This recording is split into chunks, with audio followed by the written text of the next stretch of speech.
ఇక చేపల పులుసు ఆహా తింటే ఏం తెలుస్తుంది, ఆ రుచే వేరని వంట చేస్తుంటేనే దూరం నుంచి చేపల పులుసు వాసనతో అదో అనుభూతి పొందుతాం. ఇక ఎండు చేపది మరో ప్రత్యేకత. అలాంటి ఎండు చేపకు ప్రఖ్యాతిగాంచింది ఉప్పాడ. మార్కెట్లో ఉప్పాడ ఎండు చేపకు యమ గిరాకీ ఉంది. ఇక ఇంతటి ప్రత్యేకత కలిగిన ఎండు చేపలు ఎలా తయారు చేస్తారో తెలుసుకోవాలంటే ఇప్పుడు ఈ స్టోరీ చూడాల్సిందే.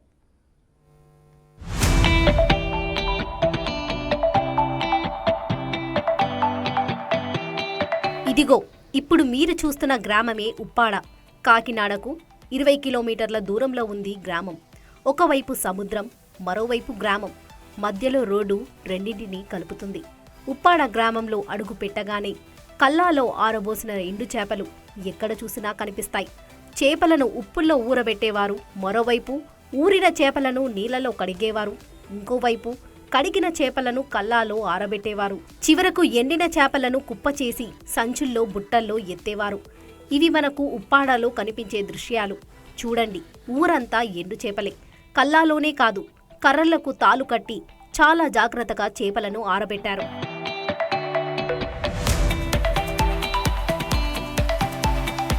మత్స్యకారులు బోటు తీసుకుని సముద్రంలోకి చేపల వేటకు వెళ్ళింది మొదలుకొని మనకు నోరూరించే రుచికరమైన కూరను ఎండుచాపగా మారే వరకు మధ్యలో అనేక పరిణామాలు చోటు చేసుకుంటాయి. ఉప్పాడ గ్రామం సముద్రాన్ని ఆనుకొనే ఉంటుంది. ఉప్పాడలో సముద్రం వద్ద ఎప్పుడు బోట్ల పదుల సంఖ్యలో కనిపిస్తాయి.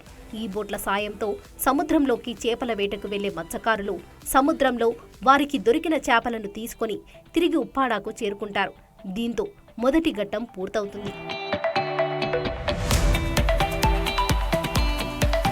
సముద్రంలో వ్యయ ప్రయాసాల కోర్చి చేపల వేట సాగించడం మగవారి వంతైతే, ఇక ఆ చేపలు సముద్రం నుంచి ఉప్పాడకు చేరిన తర్వాత వాటిని ఎండు చేపగా మార్చే పనిని మహిళలు తీసుకుంటారు. సముద్రం నుంచి వచ్చిన చేపలపై ముందుగా ఉప్పు చల్లి వాటిని ఊరబెడతారు. 2-3 రోజుల పాటు బాగా ఊరిన తర్వాత నీటితో శుభ్రంగా కడుగుతారు.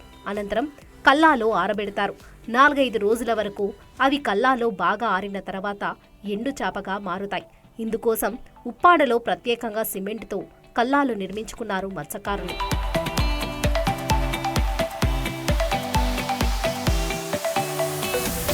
ఇక కల్లాలోనే కాకుండా కొంతమంది కర్రలతో సాయంతో నేలకు చేపలు తాకకుండా గాలిలోనే ఆరే విధంగా ఏర్పాట్లు చేస్తారు. గాలిలో కర్రలపై ఆరబెట్టే చేపలకు ప్రత్యేకత ఉంది. సావిడం అనే పిలిచే చేపలను ప్రత్యేకంగా ఈ తరహాలో గాలిలో కర్రల సాయంతో ఆరబెడతారు. ఇవి ఎండు చేపగా మారిన తర్వాత మార్కెట్లో భలే గిరాకీ ఉంటుంది. వాటి రుచే అందుకు కారణం. సావిడం చేపలను ఎండబెట్టిన తర్వాత వాటికి ఉన్న గిరాకీకి అనుగుణంగా వాటిని ఇతర రాష్ట్రాలకు తరలిస్తున్నారు. ఒరిస్సా, కర్ణాటక, మహారాష్ట్ర, తమిళనాడు తదితర రాష్ట్రాల నుంచి ప్రతిరోజు పెద్ద వాహనాలు ఇక్కడికి వస్తుంటాయి. మత్స్యకారులు వేటాడి తెచ్చిన చేపలను వేలం పాటలో దక్కించుకొని వాహనాల్లో ఇక్కడి నుంచి తరలిస్తారు. మిగిలిన వాటిని ఎండబెడతారు. ఇలాంటి ఎండు చేపకు మార్కెట్లో యమ గిరాకీ ఉంది. ఎండు చేపల్లో సావిడం మాత్రమే కాకుండా జెల్లా, గొరుస, వంజారం తదితర రకాలున్నాయి. వంజారాన్ని చేపల్లో రారాజు అంటారు. దీనికి ముళ్ళు ఎక్కువగా ఉండవు. మధ్యలో ఒకే ముళ్ళు ఉంటుంది.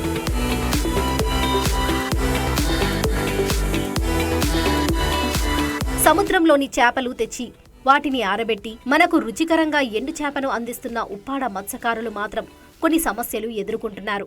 కాకినాడ జిల్లా పిఠాపురం నియోజకవర్గం కొత్తపల్లి మండలం పూర్తిగా మత్స్యకార ప్రాంతమే. దాదాపు 15 గ్రామాల ప్రజలు పూర్తిగా సముద్రంపై చేపల వేటతోనే జీవనం సాగిస్తారు.